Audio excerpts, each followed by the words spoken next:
prácticamente ya de mitad de mes.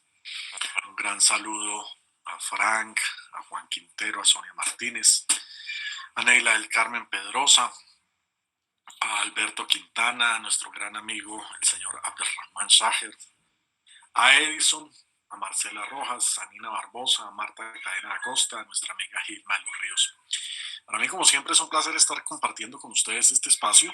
Les envío un gran saludo desde una fría Bogotá, pero creo que no tan lluviosa como ha estado Centroamérica en estos días con las tormentas tropicales y los huracanes que han estado infortunadamente golpeando y causando bastante estragos.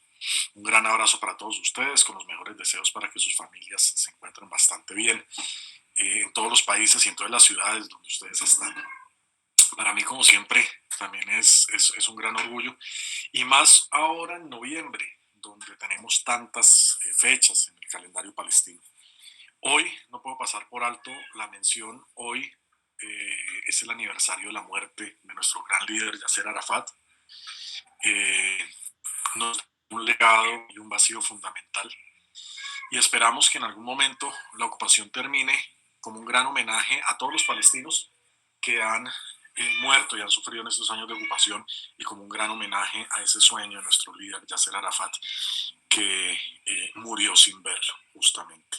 También lamentamos el fallecimiento ayer del señor Saeb Erekat, nuestro jefe del equipo de negociaciones con Israel, la persona que había sido la memoria activa en en todos estos momentos de negociaciones, la persona que sabía de primera mano que ese mensaje de la Hasbara sionista, que los palestinos son o somos expertos en decir que no, es una gran mentira, y que sabía a conciencia cuáles eran las aspiraciones y las ambiciones de Israel a la hora de sentarse a negociar con Palestina.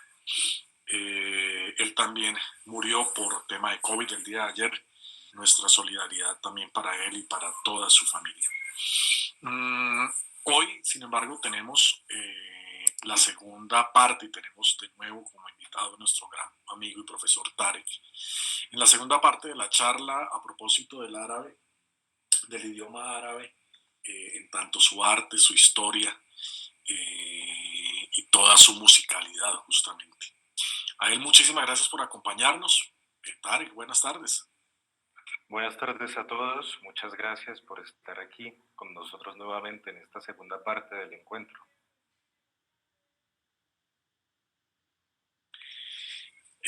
No, de nuevo transmito los agradecimientos de todas las personas que estuvieron en esa primera charla y que quedaron justamente con bastante expectativa por esta segunda. Lo dejo en manos de la sala, por favor, si quiere puede empezar a compartir pantalla. Y nada, bienvenido y muchísimas gracias. Muchísimas gracias a todos y nuevamente quiero darles la bienvenida a este espacio. Para mí ha sido muy gratificante tenerlos con nosotros, por supuesto, haber respondido a sus preguntas, haber leído sus comentarios y esa gran aceptación, por supuesto. Pues esta es una lengua que nosotros queremos mucho, por supuesto, y no solo la lengua, por supuesto. Hay un sinnúmero de factores que han enriquecido la historia, no solo del Oriente Medio, de los territorios homófonos, sino del mundo entero. Entonces, vamos a ver en esta ocasión, vamos a ver, por supuesto, todo aquello que se relaciona con la lengua árabe, pero está echándole un vistazo al arte. Por supuesto que si nos ponemos a hablarte de la lengua árabe, de todo lo que engloba y abarca, podríamos, como lo dije la vez pasada, quedarnos horas y horas o incluso días, por muchísimas sesiones. No obstante, hoy quiero abordar, o echarle un vistazo al arte a partir de dos factores. Uno, la caligrafía, y dos, la música. ¿Por qué a partir de estos dos grandes mundos? Veamos por qué, y a medida que vayamos avanzando les indicaré muchos más sucesos, muchos más factores, elementos que han enriquecido esta historia. Entonces veamos, aquí tenemos la caligrafía, Fannul Khat. Fannul Khat, así solemos llamarlo.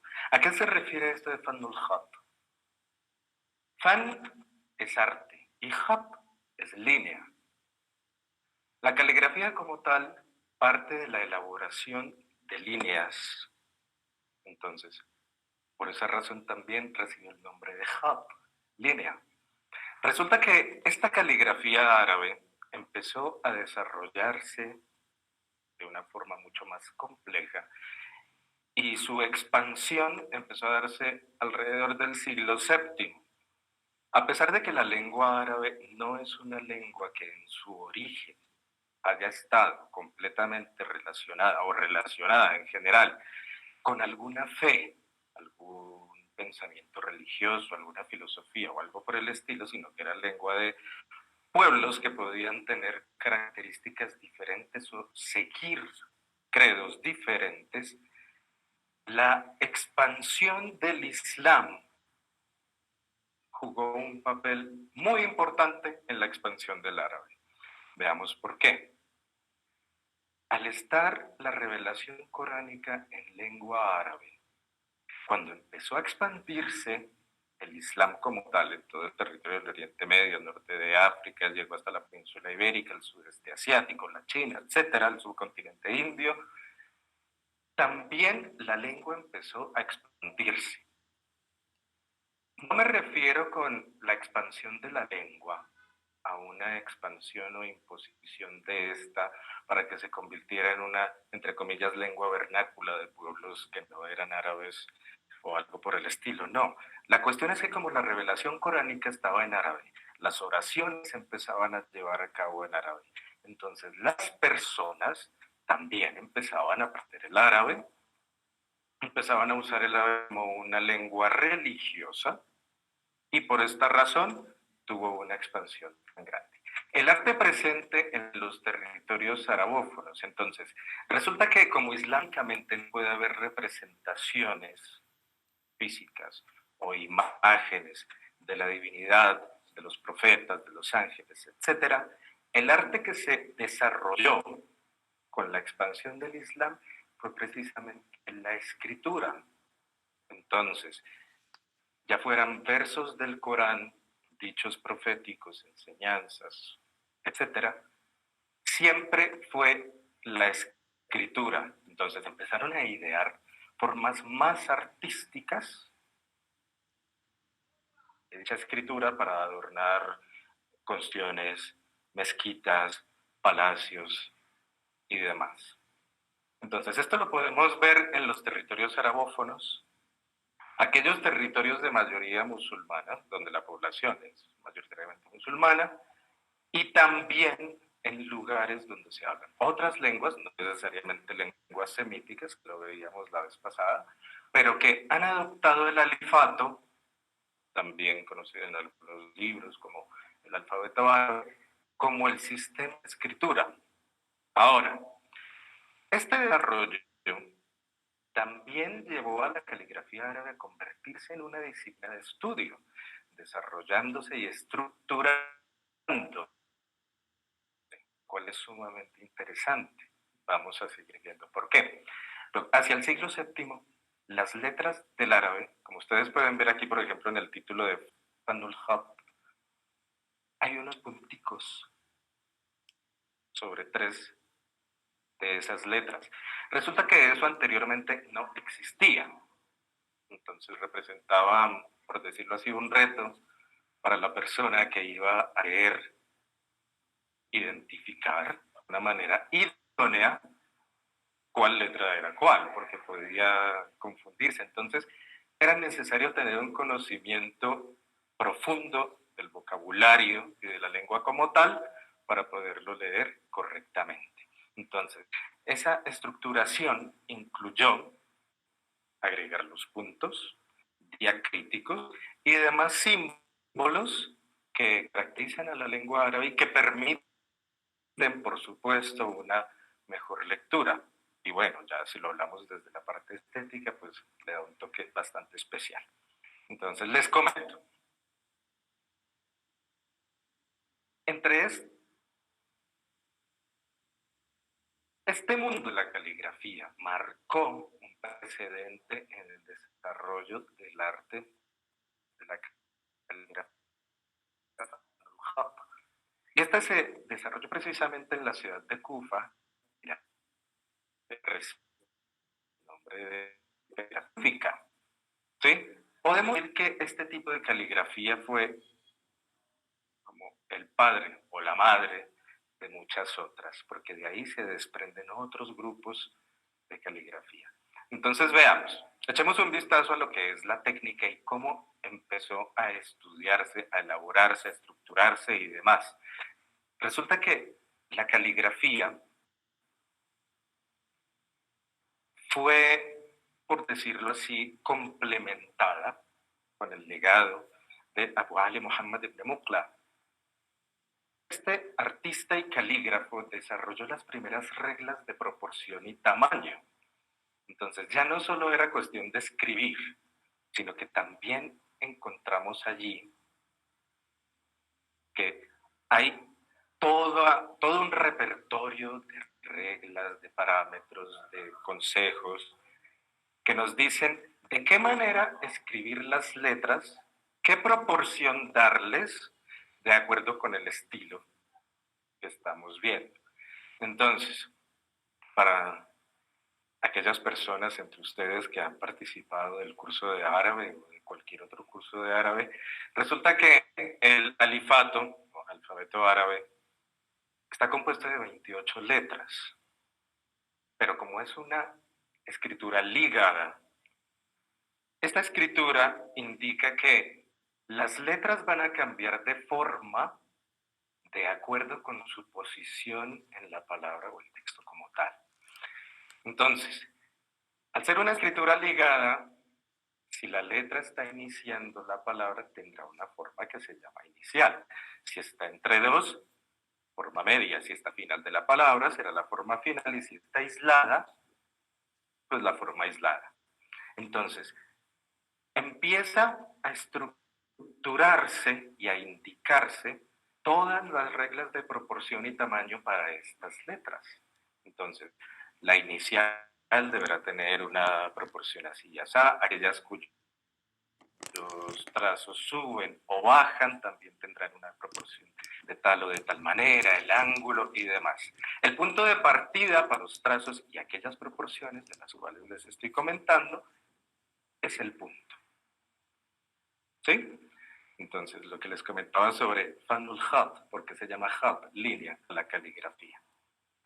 Ahora, la forma tradicional, como empezó a desarrollarse, a elaborarse este arte, es a través de un instrumento de escritura, cálamo en español, que a propósito es una palabra de origen árabe, calam, el instrumento de escritura, y lo elaboraban a partir de la caña. Entonces, como ustedes pueden ver ahí en la imagen, la punta con lo que se escribía se dejaba transversal, como un bisel. Entonces, esto se usaba precisamente se usaba y se usa, perdón, para alternar el grosor de los trazos. Ojo, la alternancia de los trazos en cuanto a longitud, grosor, no solo es que esta palabra la escribo con un grosor específico y la siguiente con otro, no, sino en una misma letra podemos ver más de un tipo de grosor. Entonces era cuestión de mover el camo para que ese grosor quedara ahí, impreso en la letra. Por supuesto, todo esto se basa en aquellas reglas de proporción y tamaño, pero también es un fin estético. Entonces, resulta que este arte, al estructurarse, se incluyó como disciplina de estudio en academias, en institutos, en lugares especializados para el estudio de la caligrafía. Se puede estudiar y perfeccionar durante años. Entonces, desde antaño, hay personas dedicadas a la caligrafía, los calígrafos, y tenían una gran posición en la sociedad. ¿Por qué? Hablábamos en algún momento que los pueblos árabes se caracterizaron también por ser pueblos orales. La tradición oral estaba siempre allí. Solo en los momentos en que querían dejar unos registros específicos de lo que era el movimiento histórico, de los ires y venires, la sociedad, lo que sucedía también en términos culturales, artísticos, religiosos, entonces empezó a dejarse un registro más estricto de las cosas y a generalizarse la alfabetización. Entonces, por ejemplo, en la época preislámica, la alfabetización no era un factor muy prominente en la sociedad, mientras que, mientras Europa se encontraba en la Edad Media, las sociedades musulmanas y arabófonas sí alcanzaron un porcentaje de alfabetización bastante alto. Veamos, aquí vamos a empezar a viajar un poco por estos mundos de la caligrafía. Entonces, la caligrafía cúfica, ya la mencionamos, surgió en la ciudad de Kufa, Irak, y ahí su nombre. Es el estilo más antiguo y que se estructuró. Si ustedes se dan cuenta, aquí en esta foto, en esta imagen, tenemos la escritura en caligrafía cúfica, pero no vemos aquella cuestión de los puntos, los diacríticos, porque resulta que el primer tipo de caligrafía cúfica fue este cuadrado que ustedes pueden ver. Ante la dificultad de tallar los caracteres más curvos en la piedra, en el árbol, en la superficie,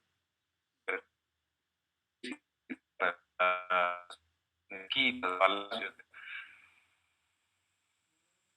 pues, se desarrolló y estructuró la caligrafía cúfica geométrica, o la han llamado geométrica. Entonces, como es antigua, los puntos diacríticos y demás presentes. En ocasiones pueden estar presentes, pero son reemplazados por una lineecita. Entonces, los ángulos son pronunciados y las formas son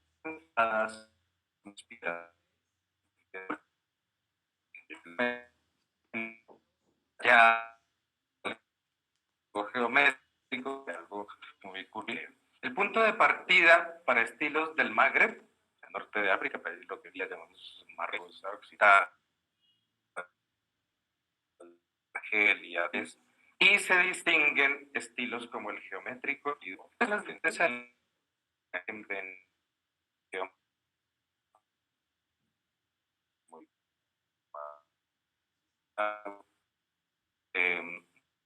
no aparecen flores, parecen más la natural, más ya va a tener unos trazos un poquito más curvos. Aquí tenemos otro ejemplo de la caligrafía cúfica. Entonces, de izquierda a derecha, la primera imagen, se dice que ese tipo de caligrafía cúfica también fue de los más iniciales o de los primeros que se dieron. Entonces, por ejemplo, esta es una escritura, una inscripción religiosa, unos versos. La de la mitad, precisamente también, es una frase que se llama el Basmala, que dice Bismillahirrahmanirrahim, en el nombre de Allah, Dios, el misericordioso, el compasivo. Y ya podemos ver, por ejemplo, puntos. Este es un punto, ¿sí? Estos son otros dos puntos. Entonces ya empieza a incluir los puntos que fueron estructurados tal y como les comento. Y aquí es bastante interesante porque empieza a conformarse una figura como tal. Entonces, no solo es un texto, el texto de hecho podríamos encontrarlo en una esquina nomás y se repite en los 4 cuadrados. Profesor ¿Sí? Tarek, Aquí vamos a ver algo muy interesante. ¿Sí, Alex? es que hay como un bajonazo en la calidad de la señal. Estamos viendo las imágenes, pero el audio lo estamos recibiendo un poco entrecortado, ya desde hace como unos 5 minutos, tal vez un poco más. Entonces, si acaso para que pueda revisar brevemente su conexión o si acaso para que pueda retomar algunas ideas. Vale. ¿Me comentan por favor si se encuentra mejor el audio ahora? Sí, ahí está un poco mejor. Bueno, vamos a ver. Retomo desde aquí. Creo que ahí se pudo haber dado la cuestión del sonido o esa pequeña incidencia. Entonces, veamos. La caligrafía cúfica fue la primera. Se les comentaba anteriormente que anterior a la estructuración de la escritura, ya como la conocemos en la actualidad, no teníamos los puntos que hay sobre algunas letras o debajo de algunas letras para diferenciarlas entre sí. En esta muestra, en esta imagen, ustedes ven que la escritura es bastante cuadrada y no tiene puntos. Entonces, posiblemente esta muestra es bastante antigua, previa a las estructuras. Entonces, era cuadrada. Que, ¿Sí? ¿Por qué? Es muy cuadrada. ¿Y de dónde surgió? Cuando querían llevar a cabo las inscripciones, las decoraciones en las fachadas de mezquitas, construcciones en general, podíamos ver que era más difícil tallar curvas que estas letras más cuadradas. ¿Sí? Entonces, por esta razón es que se elaboró y se expandió bastante el uso de la caligrafía cúfica geométrica. Entonces, ángulos pronunciados, formas cuadradas, empezó a utilizarse en fachadas, sobre mármoles, piedras y demás superficies duras, precisamente por la facilidad. Era más fácil. En la caligrafía cúfica es como la madre de otros estilos de la caligrafía magrebí y la andalusí. Se distinguen los estilos geométricos, como el que ven ahí, y el floral, porque el floral recibe ese nombre porque se parece más a la vegetación. De hecho, aquí en esta imagen, de derecha a izquierda, la primera, ese es más hacia el tipo floral, porque se parece más a la naturaleza, ¿no? Pues en la mitad ya sigue siendo la escritura geométrica, pero ya incluye los puntos. Aquí aparece el punto, otro punto, otros 2 puntos, es decir, las letras ya estaban estructuradas con los puntos. Es un cuadro grande. Resulta que el texto está en uno de ellos, digamos en este, y se repite en varios. También podemos ver la presencia de los puntos. Entonces ya se había estructurado la cuestión de los puntos en las letras. Y aquí aprovecho para mencionar algo muy interesante e importante. Cuando la caligrafía empezó a usarse en estas formas simétricas, es decir, con un texto elaborábamos una forma, ¿sí? Que era un todo. El texto que aparece en este cuadro es el mismo que aparece aquí. Es como si se reflejara, y así mismo en los otros dos.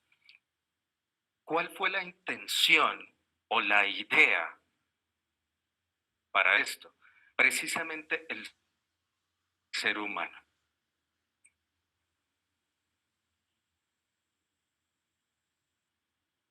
Entonces, ¿qué se refiere? Quiere dar como más, es como si fuera el cuerpo de la persona, del ser humano. Y en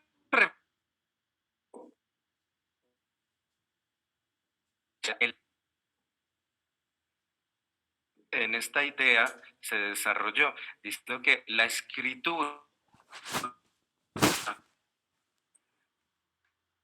el lenguaje como tal, es como el ser humano. Por una parte, la escritura y el habla. Por otra, eh, lo que se da con escritos, lo que se siente cuando se habla. Entonces, siempre asemejándolo a la cuestión del cuerpo y el alma. Por eso es que, bueno, muestra escritura y su reflejo, y siempre que lo veamos, ese análisis. Ahora, este es otro tipo de caligrafía.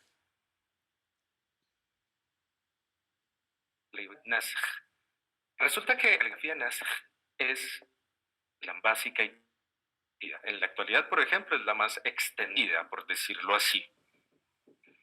Esa palabra nasj alude a una raíz del árabe que es nasaja, como copiar, ¿sí? O hacer copia, podríamos traducirlo así también. Entonces, tal como les comentaba anteriormente, fue desarrollado por Abu Ali Muhammad Muqla y por Ibn al-Bawab en el siglo X.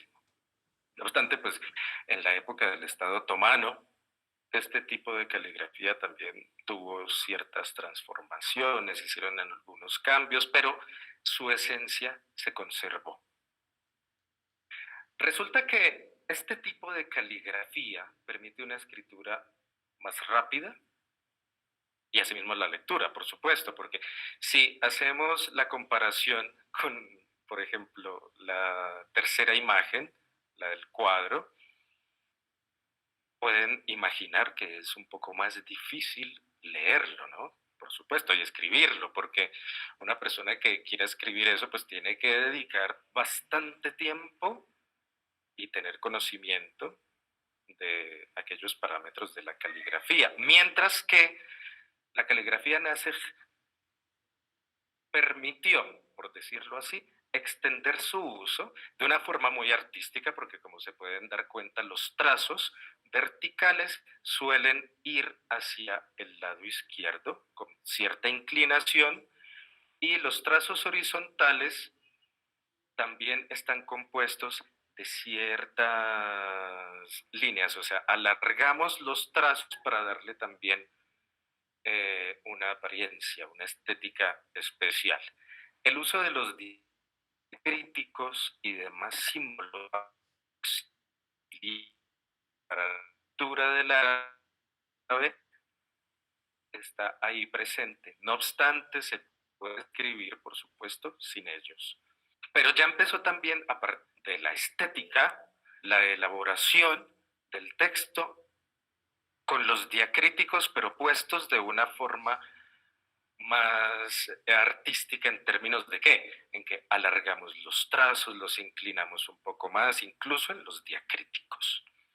Entonces, es el punto de partida para muchos estilos decorativos. Entonces, también podemos encontrar este tipo de caligrafía en fachadas de mezquitas, de palacios, de lugares especiales o emblemáticos a lo largo y ancho de la patria árabe y también en territorios de mayoría musulmana o en mezquitas en general.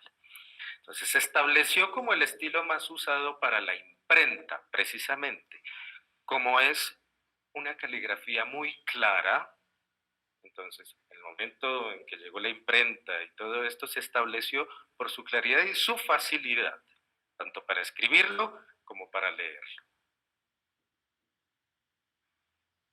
Ahora, tenemos la caligrafía Aruka.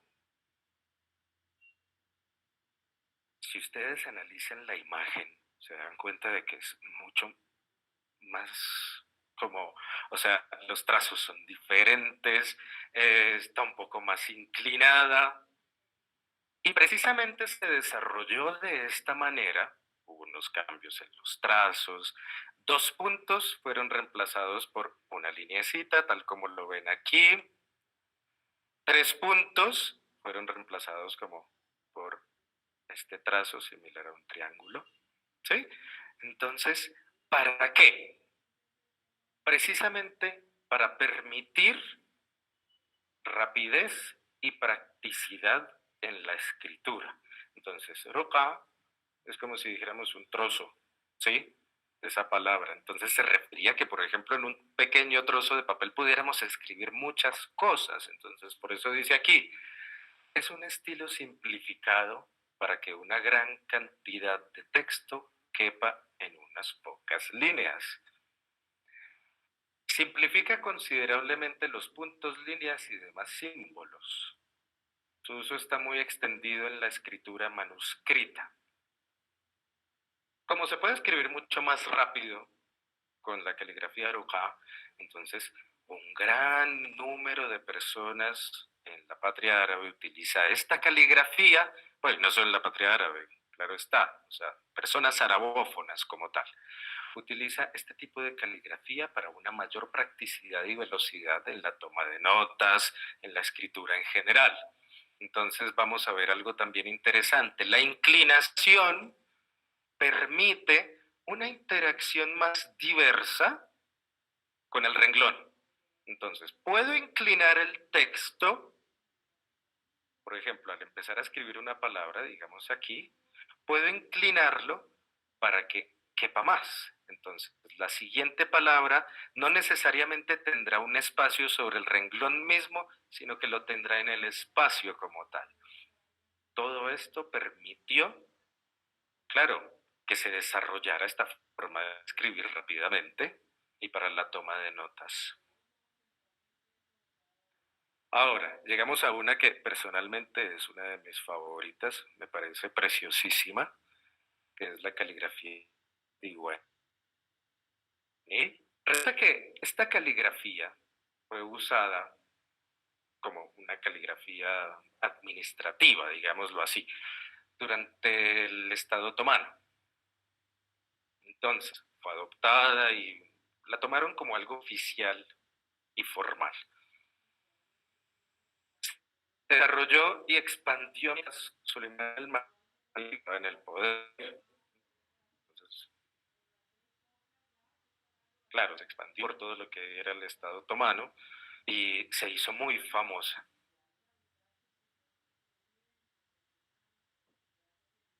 Es muy ornamental y tiene unas notas, pero en poesía la podemos ver también decorando fachadas hermosísimas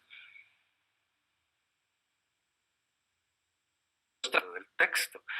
Una de las razones por las cuales se prolongan los textos de tal manera es que el calígrafo o en general la persona que está escribiendo no tenga la necesidad de levantar el cáramo entre trazos.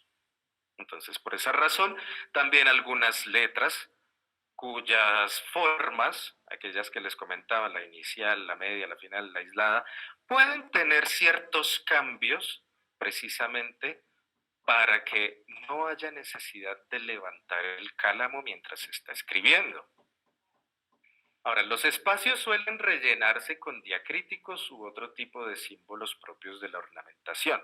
Si apreciamos la primera imagen, está llenísima. O sea, no solo las letras, los trazos están así, interactúan entre sí, sino que también los espacios se han rellenado con los puntos propios de las letras, con los diacríticos como tal, y diacríticos o símbolos adicionales de la estética caligráfica.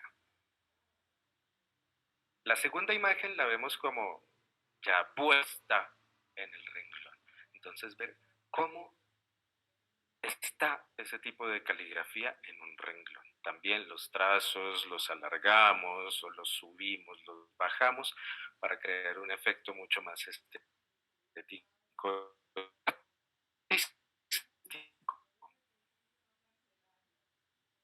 Ahora, cuando les comentaba sobre esa expansión, pues las lenguas, hablamos un poquito de las lenguas semíticas que nos árabe, adopta el sistema de escritura árabe,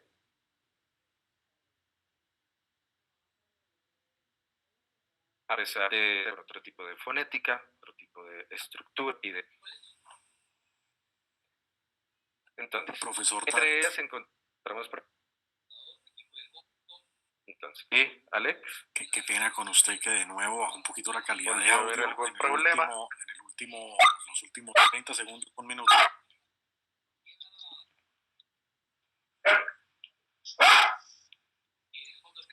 Bueno, creo que retomando de esta última imagen es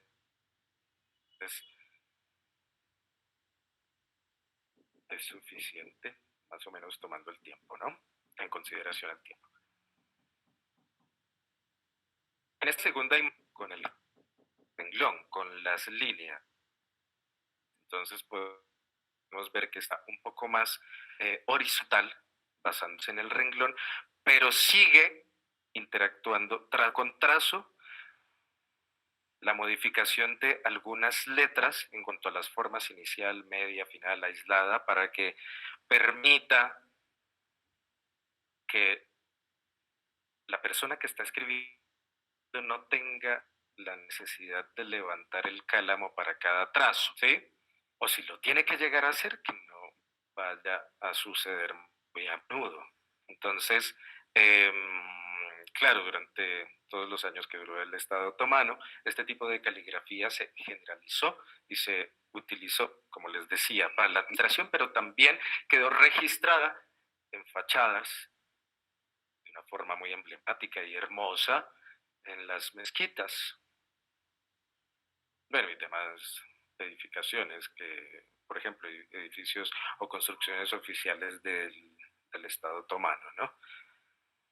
Entonces vamos hacia la caligrafía estaliq, entonces que es como Nasir Taliq, algo así.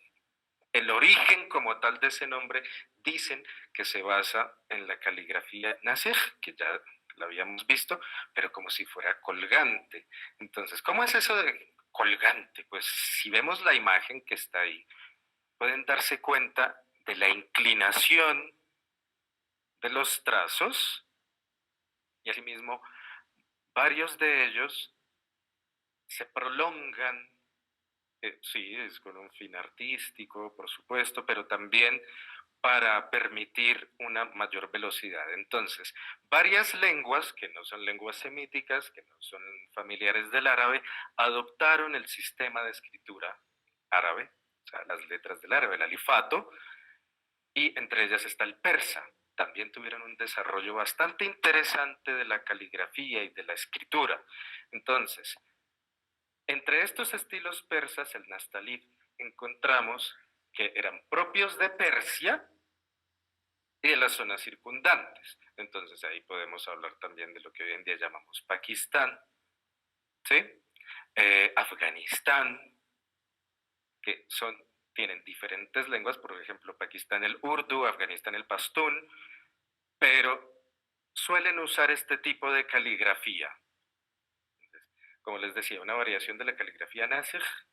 Simplifica las letras, alarga los trazos horizontalmente y permite copiar una gran cantidad de texto en pocas líneas. Entonces ahí también es una característica similar a la caligrafía Aruqa. La interacción con el renglón es más libre, similar a la caligrafía Aruqa. El grosor del trazo es variado en la palabra. Entonces, como pueden ver, por ejemplo, esta es una palabra, pero el trazo no tiene el mismo grosor en todas las letras. Se usa como letra básica y o estándar para la impresión en lenguas como el urdu, el persa y el pastún. Mientras que en el árabe era la caligrafía nasikh, o es la caligrafía nasikh, aquella básica o estándar para la impresión, en estas otras lenguas vamos a encontrar que es eh, este tipo de caligrafía el que han estandarizado de una u otra manera para la imprenta. Ahora, algo muy interesante, la caligrafía magrebí, o sea, que de toda esta región del norte de África, y andalusí, cuando estaba Al-Ándalus, o sea, propio de Al-Ándalus y el norte de África. Usa un cálamo diferente.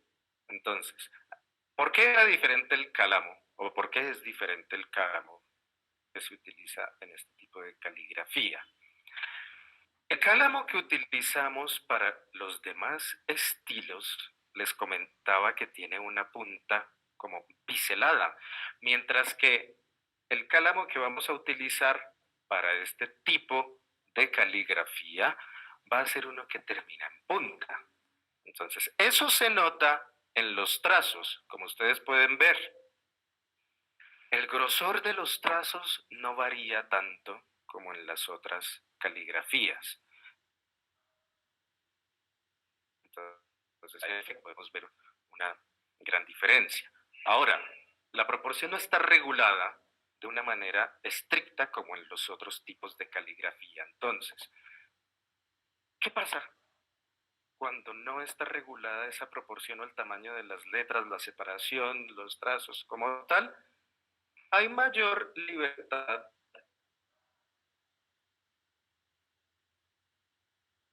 en la escritura. Entonces, si ustedes se dan cuenta, la proporción no necesariamente es la misma en diferentes letras. Una es subir un poco más, otra puede bajar más, otra puede ser un poco más ancha.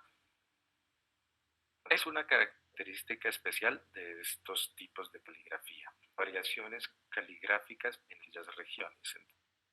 Entonces,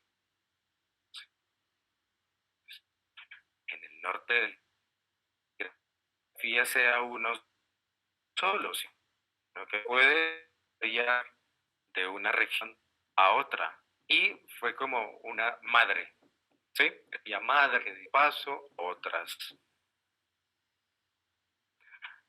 Aquí les quería mostrar unas imágenes precisamente de la caligrafía. Y retomando, les decía al comienzo, ¿por qué quise indicar la caligrafía como un punto de partida en el arte?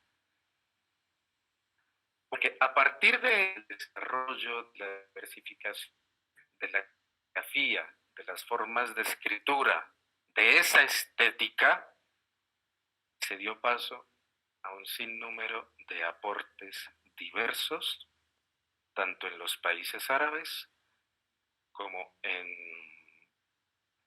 tierras donde la población es mayoritariamente musulmana, precisamente por lo que les decía que en el Islam no se usan las imágenes. Entonces, claro, esto despertó, por decirlo así, la creatividad para llevar la escritura a los versos del Corán, todas aquellas frases, textos que hacen alusión a la espiritualidad, a, a unas formas bastante especiales. Por supuesto, como pueden ver, hay colores. Quizá en la antigüedad no había un uso tan eh, generalizado de colores o algo así, pues ustedes entenderán, ¿no? Ahora, el uso de textos, de palabras, de trazos para conformar imágenes como tal, o que forman una imagen, muchas veces de la naturaleza, otras veces no necesariamente de un animal o de una criatura, pero sí formas estéticas. Entonces, por ejemplo, todo esto es escritura. Como ven, los espacios se han rellenado con diacríticos propios de la escritura como tal y otros propios de la caligrafía. Aquí también ya vemos, por ejemplo, una mujer. Para mí es una mujer con su camello. ¿Sí? Profesor Tarek, la, ¿Sí? la presentación ya no está visible. Creo que la dejo de compartir.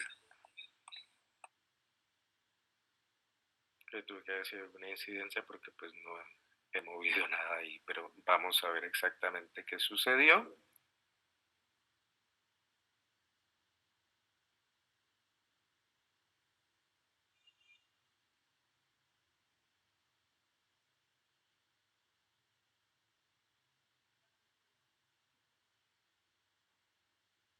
¿Listo? ¿Pueden verla? Sí, ya está cargando nuevamente, pero cargó,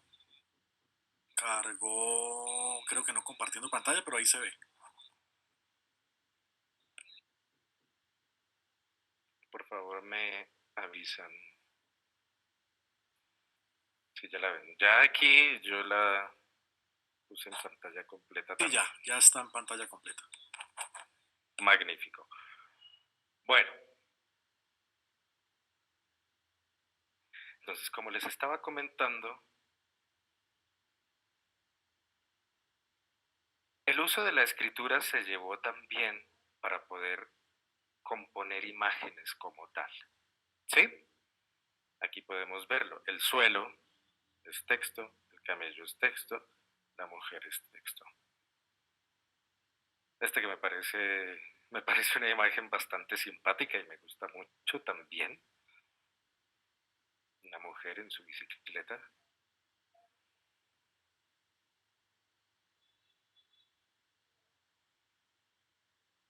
Otras que tenemos aquí, un caballo, un león, una mujer saltando, personas soplando.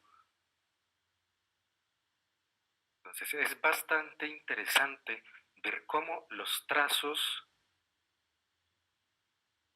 complementan y la persona, el artista, los lleva, los alarga, los prolonga, les da una inclinación específica para que sean parte de un todo.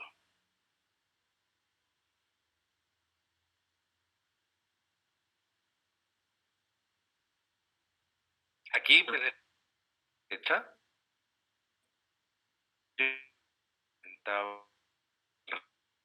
reflejo, intención,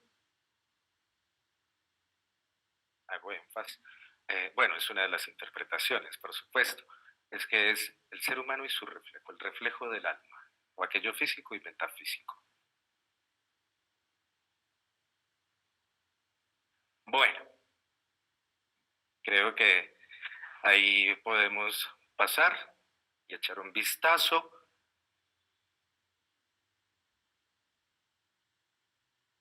a aquello relacionado con la música, que también es arte, ¿no? Y que vamos a ver algo sumamente interesante. Bueno, en la época preislámica no estaba como muy estructurado todo lo que se relaciona con la música. Incluso podríamos llegar a decir que no hay unos registros muy puntuales respecto a lo que sucedía antes, pero podemos decir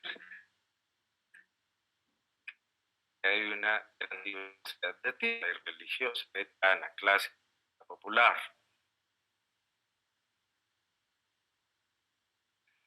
y diversa, largo y ancho, patada como mapa.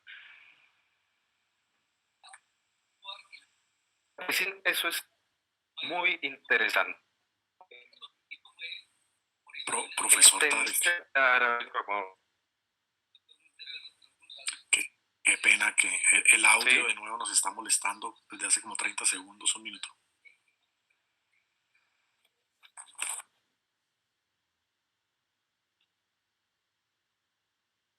Bueno, pues parece que está entonces retomo. En cuanto a la música, les comentaba, así hacía como un paréntesis, que básicamente en cuanto a la época preislámico es el arte en términos musicales. No obstante, sí que existía, por supuesto, y había unas tradiciones marcadas. Vamos a ver, hay diversidad de tipos, porque hay música religiosa, poética, pagana, clásica, popular. Entonces, ahí podemos ver que varía bastante a lo largo y ancho de los territorios arabófonos, porque cada pueblo tiene sus estilos musicales específicos, algunos que parten de uno más antiguo, generalizado, pero bueno, influenció el surgimiento de géneros musicales en varias regiones. Ahora, vamos a pensar en algo. Analicemos la música en España, ¿sí? Si nosotros analizamos aquella música y ya nos vamos a una parte pues más histórica y pues eh, evidenciada, podemos ver la escala hispanoárabe, o sea, que se utiliza en música de la península y en efecto fue estructurada y forma parte del legado de Al-Ándalus. Ahora, resulta que la música árabe como tal, obviamente con sus variaciones, vamos a encontrar ahí un sinnúmero de matices, tiene un sistema musical independiente. Entonces, la octava está dividida en 24 tonos, cuartos de tono, perdón, y 12 semitonos. Es la árabe bajo los parámetros occidentales, porque pues los cuartos de tono pues queda un poco difícil ponerlos o dejarlos claros, ¿no? Sin embargo, vamos a ver aquí que la música árabe se desarrolló de una forma bastante propia. Entonces, usa un sistema de modos melódicos, ¿sí? Se llama maqam, maqamat, estaciones, registros, lugar, ¿sí? Puede dársele diferentes acepciones a la palabra. Y aquí quiero mencionar algo bastante interesante sobre la historia y el legado de la música árabe de aquellos que estudiaron, que contribuyeron en este maravilloso mundo. Resulta que Al-Farabi, estoy seguro de que han escuchado ese nombre muchas veces, junto a filosofía y, bueno, unos aportes magníficos a nuestra historia mundial. Además de sus reconocidas contribuciones, escribió tratados valiosos sobre la música, ¿sí? Entre ellos, Al-Kitab al-Musiqi al-Kabir, el gran libro de la música, que a propósito, esa contribución, al menos con Al-Kitab al-Musiqi al-Kabir, el gran libro de la música, sigue usándose en el mundo árabe. No simplemente que se conoce que hay una gran contribución del árabe, que se llama el gran libro de la música, sino que, por ejemplo, en conservatorios, en facultades especializadas de estudios musicales, se sigue estudiando a partir de él. Al-Ghazali, ¿sí? Además de este legado que quiero mencionar aquí, me gustaría agregar que también fue un erudito en temas islámicos, ¿no? Entonces, es el escritor de un tratado valiosísimo sobre la música, en el que estudian bien muchos de estos eh, aportes, siguen siendo estudiados y pues fueron también cimientos para muchos otros estudios, tanto en Oriente como en Occidente. Al-Kindi fue precursor de la teoría de la música árabe, entonces estructuró de una manera magnífica todo aquello de los semitonos, de los cuartos de tono, de la forma de escribirla, desarrollarla e interpretarla. Entonces creó una connotación alfabética para la transcripción de las notas, superando a los griegos en aquella época. Entonces podemos ver una riqueza impresionante en estos aportes. Safieddin desarrolló una forma de escritura para la música en la que el ritmo podía representarse geométricamente. Claro, esto es muy práctico, por supuesto. Y resulta que en Occidente apareció algo ligeramente similar, o sea, menos elaborado que el aporte de Safieddin, apenas en 1987, cuando Kjell Gustafsson presentó un método de representación bidimensional del ritmo. Mientras que, a ver, aquí esto fue hace muchísimos años y marcó una pauta muy especial en lo que es la música árabe. Entonces ahí quisiera mencionar también que en cuanto a música, este legado se preserva, se preserva.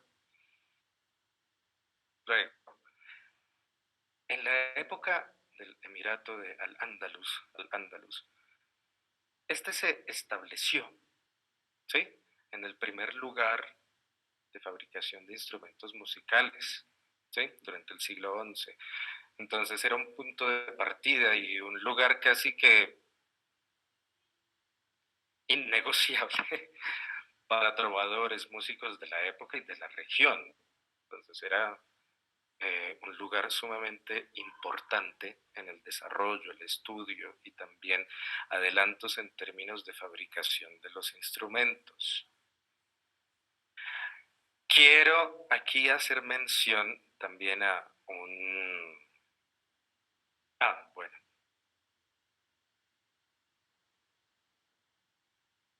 a un patrimonio, ¿sí?, que perdura, sigue complementándose, estudiándose, viviéndose, que es tarab.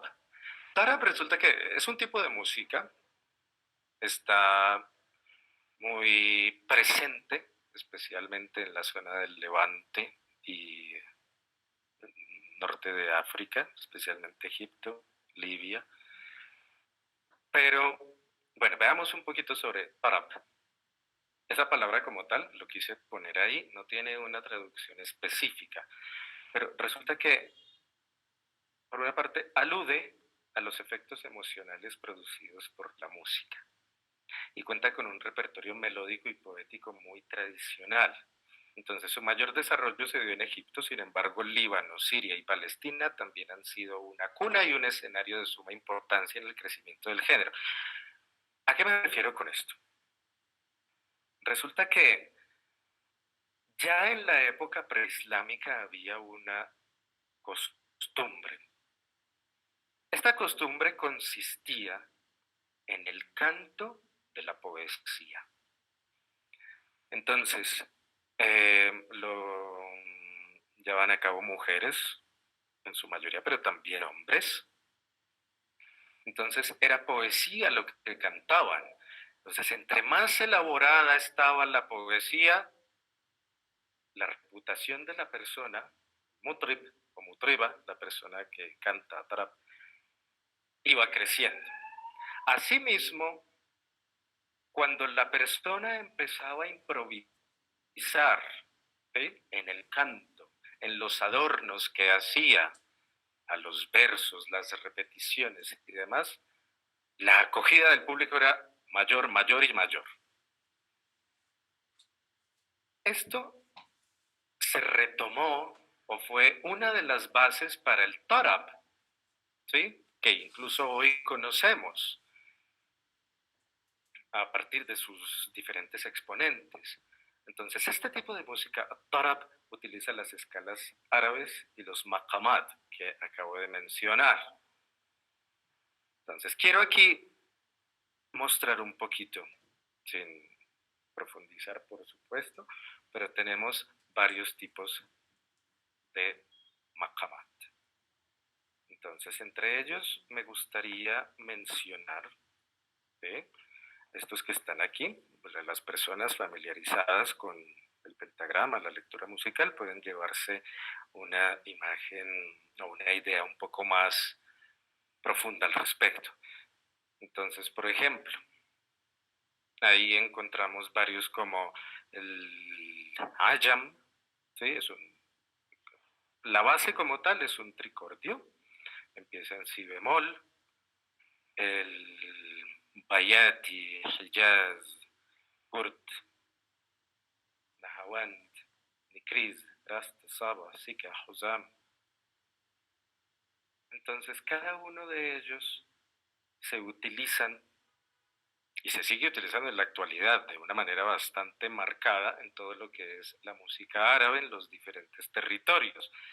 Entonces, a pesar de que podemos escribirlo de la manera occidental, muchas veces agregamos uno que otro símbolo o señal para, claro, poder interpretar aquello que a partir de la música occidental, de la escritura occidental, no podemos hacer con facilidad. Bueno, aquí tengo, les quiero mostrar algunos, por supuesto, son algunos nomás, no es que sean todos de los instrumentos utilizados, sobre todo en esto del tarab y en otros tipos de música, por supuesto. Ahora, estos tipos de música pueden variar y ser complementados o tienen matices diferentes de acuerdo con el territorio en el que están. Y a propósito, esto no solo pasa con la música, también con el arte de la caligrafía.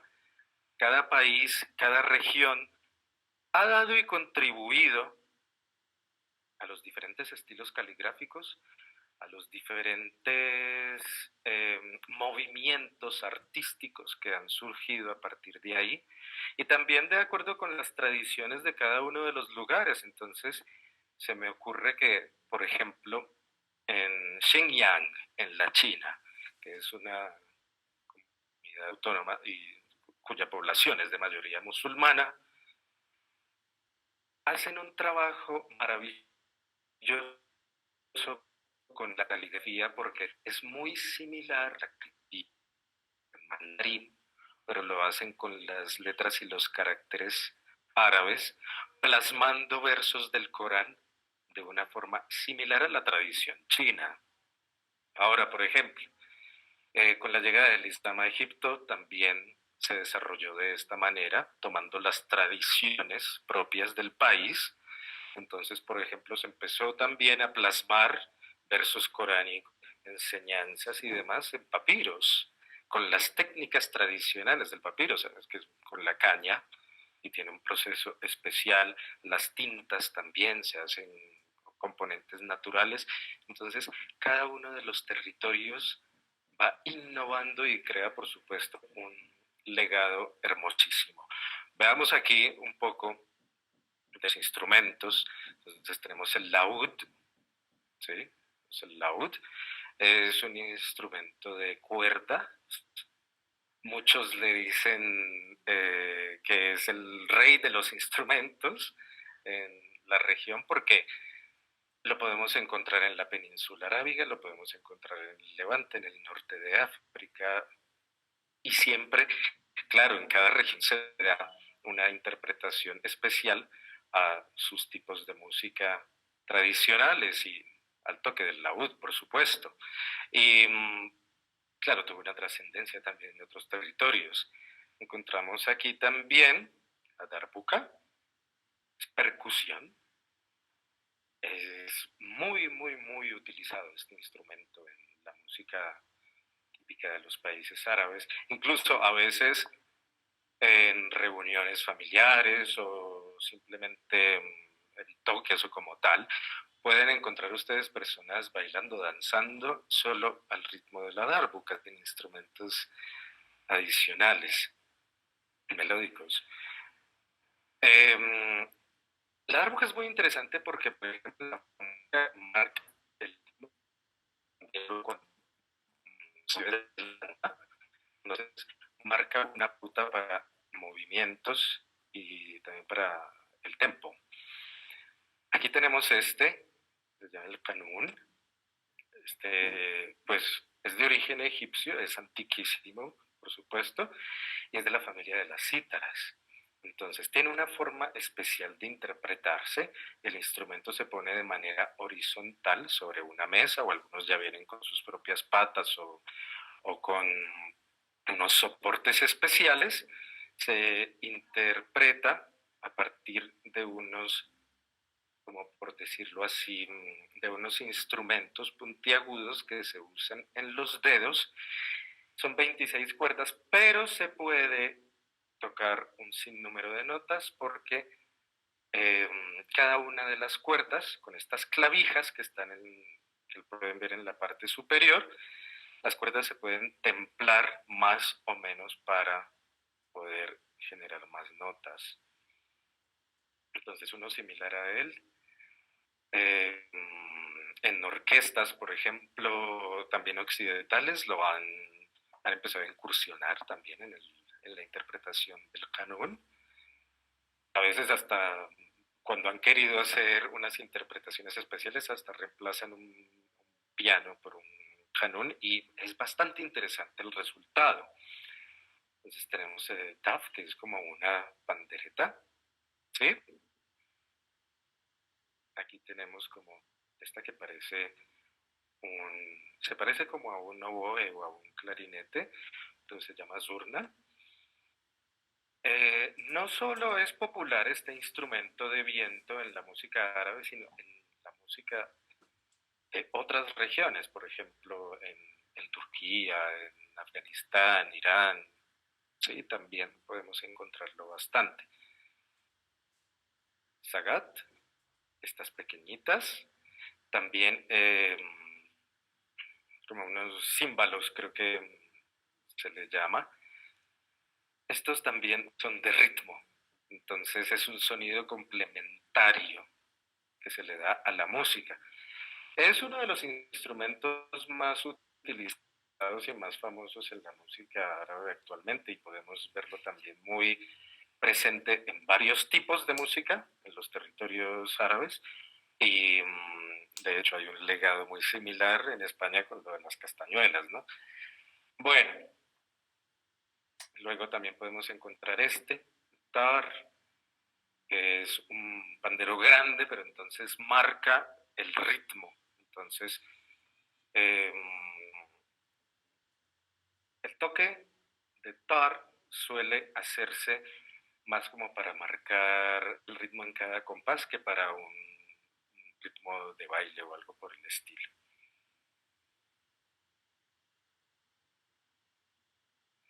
Precisamente entre exponentes famosísimos del tarab, de este tipo de música, del que les he estado comentando y que en la actualidad, incluso si se llega a cantar, si se canta en los dialectos, también se suele cantar poesía, o son letras muy poéticas que hablan sobre sentimientos, sobre amor, sobre decepción, sobre nostalgia, añoranza.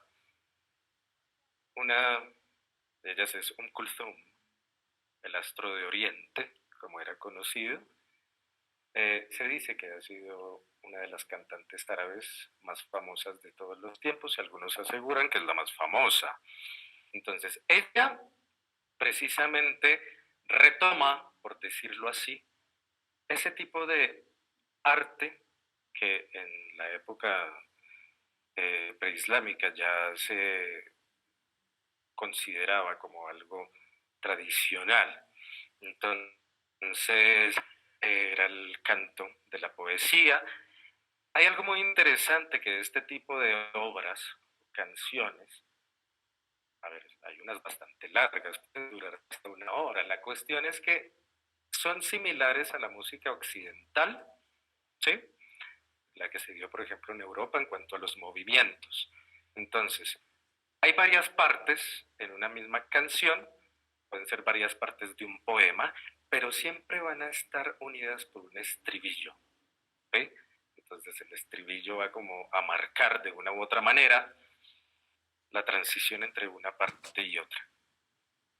Aquí está, con su orquesta. Aquí podemos ver el intérprete del canún, que es como una mesita. Y luego instrumentos de cuerda que ya pues, conocemos también en Occidente, violines, violas, violonchelos.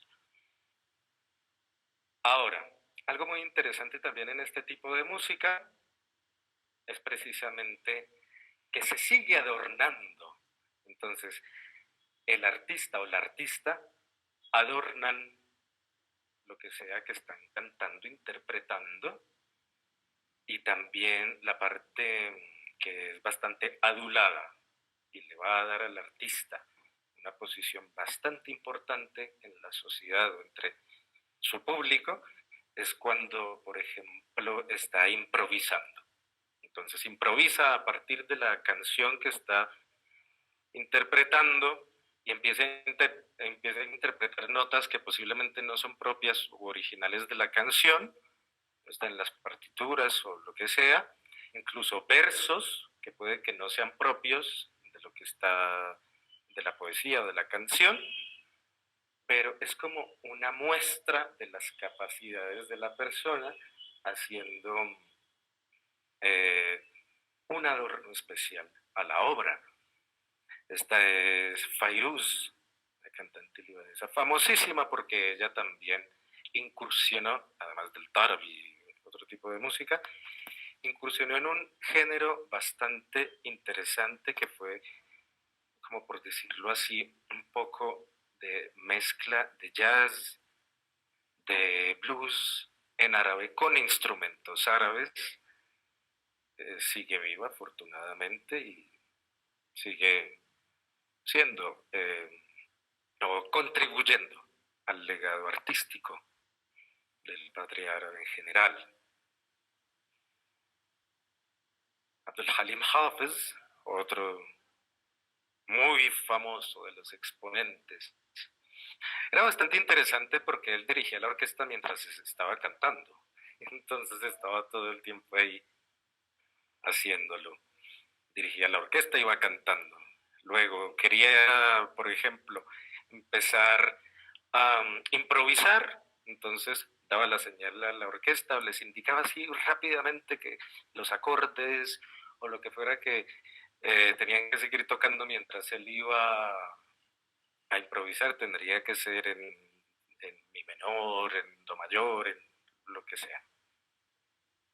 También en unas letras muy profundas y por supuesto es un legado incalculable. Guarda al-Jazairiyya, Guarda la argelina, ya no está viva, pero también una de las exponentes del tarab. También unas canciones bastante largas, pero hermosísimas, por supuesto. Claro que está que en los últimos años de su carrera ya empezó como también a incursionar en las canciones cortas, pero interpretadas a la manera tradicional. Y bueno, ya en cuanto al arte tenemos ahí, y bueno, el tiempo se pasa volando como nos podemos dar cuenta, pero estoy muy contento de haber podido compartir con ustedes un poquito de este legado tan maravilloso que gira en torno a la lengua árabe y que siempre están en interacción. O sea, es magnífico poder abordar la historia, poder abordar todo ese patrimonio de muchos pueblos a partir del arte, a partir de la música, a partir de la caligrafía, a partir de las imágenes, porque esto en efecto nos da a conocer mucho, pero mucho de todo lo que sucede y ha sucedido a lo largo de los siglos en este territorio. Profesor Tarek, muchísimas gracias. Como siempre, una conferencia maravillosa, cargada de cultura, cargada de historia y sobre todo cargada de arte. Eso es lo llamativo del árabe, ¿no? Que la caligrafía árabe, el idioma árabe en las artes, en la música, realmente nos da para una conferencia de esta riqueza cultural. De verdad, muchísimas gracias. Hay bastantes comentarios y preguntas en el chat. ¿Quiere que las lea o usted prefiere leerlas? Bueno, yo puedo leerlas, pero como se me pueden escapar, entonces si algo podemos hacerlo juntos si se da la necesidad. Y bueno, quiero mencionar algo. La vez pasada hablábamos de la elocuencia de la lengua árabe, ¿sí? De la retórica. Pues resulta que todo esto, si se dan cuenta, está relacionado y aquí en el arte, en la música, en la caligrafía, sigue presente y de una forma bastante profunda, o sea, siempre está ahí. En la música, por ejemplo, en las canciones, siempre está ahí. Vamos a ver. Por aquí.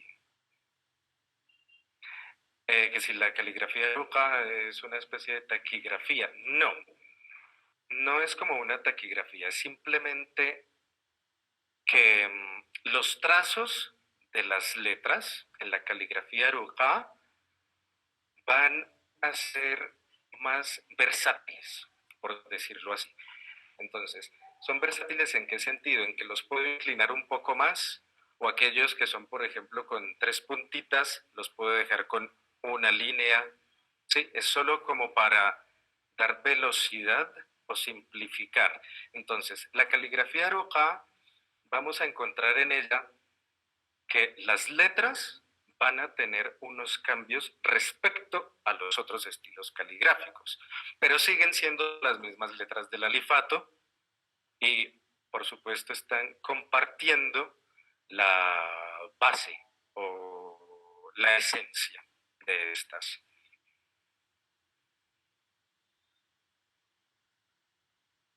Sigo viendo por aquí. Eh, Alex, ¿me permitirías hablar? Mi estimada Ivonne, por supuesto, tú puedes participar todas las veces que quieras. Es que tengo mal el computador y no puedo hacer la consulta por escrito. Entonces, por eso te pido me des la palabra. Quería preguntarle al profesor, después de darle el agradecimiento por tan maravillosa charla llena de conocimiento, llena de cultura. Yo quería tratar sobre el tema del himno de Ugarit, también conocido como el himno Anical, la diosa Ugarit y de Canaán, que se dice que es la primera partitura que se conoció, la canción más antigua que existe. Y Ugarit es en Siria, si no estoy mal. Entonces, me gustaría si el profesor nos puede decir algo. Me fascina la melodía del himno de Ugarit, me fascina su contenido, y me parecería que un poquito sobre eso sería importante. Gracias. Muchísimas gracias también por la intervención y, por supuesto, por hacer mención. En la conferencia pasada o en la primera parte, no sé si alcanzan a recordar, hicimos mención también a la lengua ugarítica, ¿sí? Que precisamente se llevó o se desarrolló en Ugarit.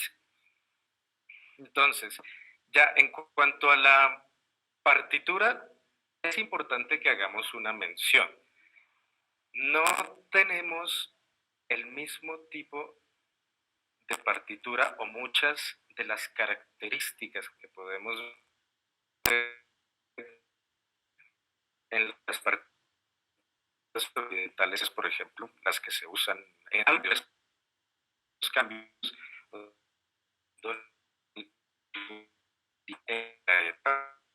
por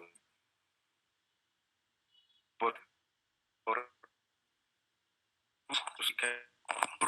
Profesor Tarek, se nos fue el audio nuevamente. Qué pena.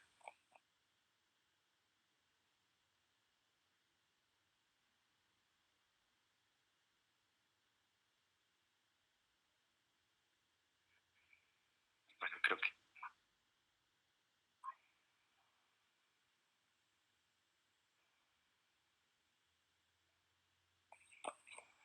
no lo estamos escuchando en este momento, profesor.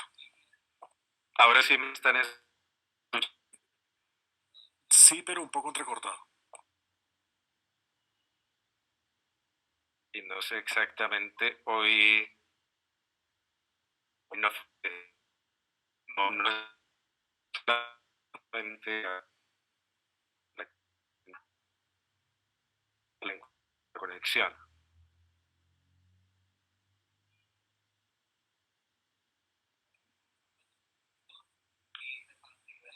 Creo que como lo tenía en el último momento, ya lo estábamos escuchando.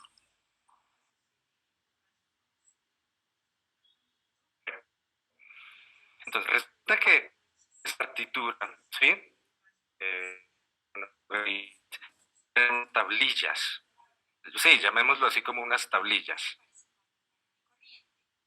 Entonces, la representación de los sonidos eran diferentes, entonces podíamos ver ahí unos símbolos que estaban relacionados también con el sistema de escritura de la época.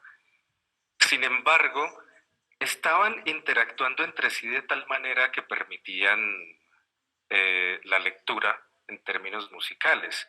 ¿Sí? Entonces es bastante interesante. Sería muy bueno y muy bonito si tienen la oportunidad en algún momento de ver en internet, estoy seguro de que en internet se puede conseguir imágenes sobre estas tablillas donde está plasmado, perdón, el himno de Ugarit. Para mí, pues es un legado impresionante. Y también que hace énfasis en que la música es un lenguaje que, pues a pesar de que en la actualidad tenemos una forma específica y estandarizada de escribirla, ¿sí? Pero que podemos escribirla y leerla de un sinnúmero de maneras, todas válidas y maravillosas, ¿no?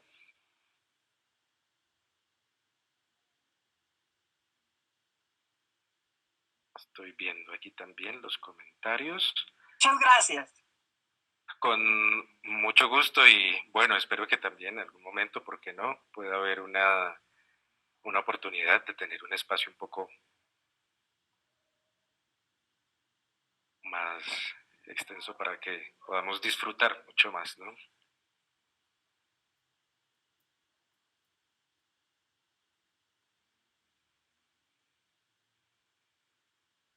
En cuanto al diseño de imágenes con texto, si tiene un nombre específico, pues a ver, eh, los diferentes tipos de caligrafía pueden incluir o pueden llevarse a la aplicación de esta manera. Entonces, yo puedo coger los diferentes tipos de caligrafía, así como los que hemos visto en la presentación, e innovar en ellos de una forma en que creo la imagen, ¿sí? Entonces, como tal, si es un nombre específico, podemos, si es en cuanto a las caligrafías, la caligrafía pues va a llamarse como la que estamos aplicando, ¿sí? La que estamos aplicando. Entonces, si estoy escribiendo, por ejemplo, con Diwani, entonces va a ser caligrafía Diwani.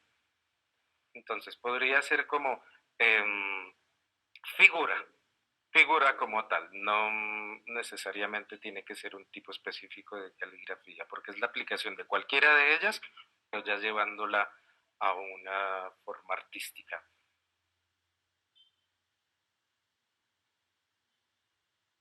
¿Qué efecto tienen las distintas variaciones de grosor, tamaño, inclinación, etcétera, en la vocalización o expresión verbal? La lectura va a ser la misma, ¿sí? La lectura va a ser exactamente la misma. Lo que va a cambiar es la forma de plasmar el texto, de acuerdo con la caligrafía. Es como otra manera de escribir, ¿sí?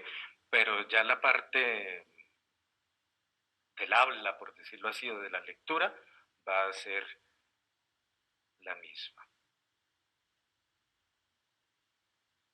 Bueno, vamos ahora, música, un culto, un claro.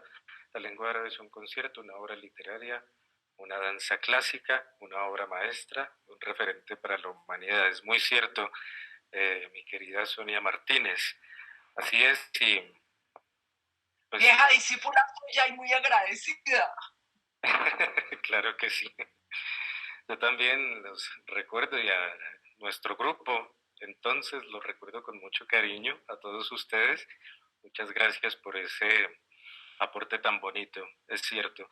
Y bueno, por eso es que le tenemos tantísimo cariño a la lengua, ¿no? Porque ha sido durante toda la historia, ha sido eso que ha enlazado un sinnúmero de aspectos bellos de la vida, ¿no? Muchas gracias. Los instrumentos, claro, es genial. ¿Y Cabe resaltar que muchas veces las orquestas en los países árabes también tocan la música árabe solo con instrumentos conocidos, por ejemplo, como las orquestas aquí o en las orquestas occidentales. Y también es un resultado bastante interesante y muy bonito. La cuestión es que, por ejemplo, estos instrumentos que hemos visto aquí en las imágenes nos permiten interpretar, ¿sí?, aquellas variaciones de los tonos de una forma mucho más exacta. Entonces eso lo hace especial, aunque también puede pasar con muchos instrumentos de cuerda, ¿no?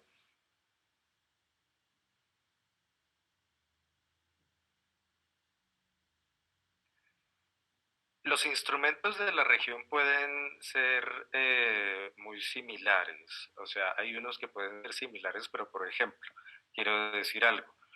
El tamaño de los instrumentos, por ejemplo, de una región a otra, nosotros podemos ver que la forma es muy similar y que, digamos, en Irán los llaman de tal manera, en Turquía de otra, en algunos países árabes de otra, pero pueden cambiar de tamaño. Entonces, por supuesto que al cambiar de tamaño el registro también va a cambiar.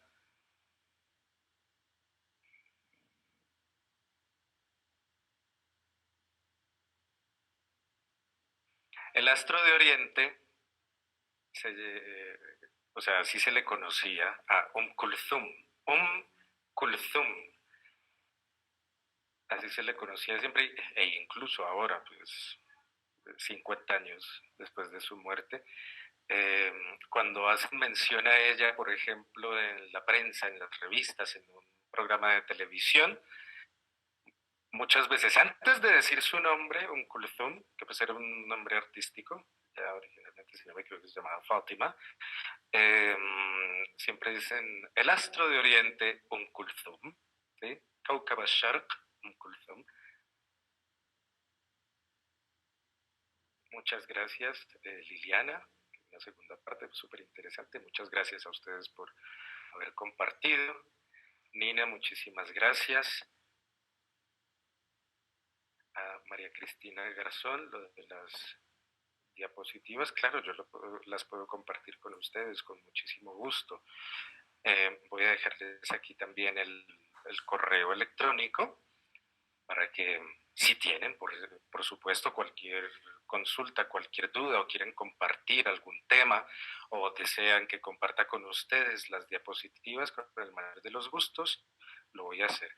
Me escriben un mensajito y yo inmediatamente les comparto las diapositivas o respondo a sus preguntas. Muchísimas gracias. Silvia, un saludo, muchísimas gracias por la presencia. Palestine in my heart, qué interesante lo que nos cuenta. Puedo compartir con ustedes a partir del correo electrónico también todo lo que tiene que ver con redes o incluso con más información, con audio, con videos de música. Si les parece, sería una maravillosa oportunidad. ¿El árabe del profe se entiende bien en Marruecos, Egipto, Siria y Líbano?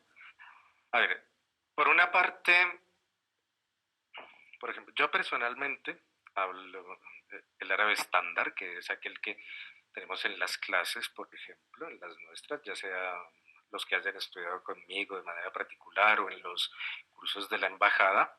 Ese es el árabe estándar moderno, o Fusha, como muchas veces también lo mencionamos incluso cuando hablamos en español. Ahora, los dialectos, cada país tiene su propio dialecto, en cada región podemos encontrar un sinnúmero de dialectos, es muy diversa la cuestión.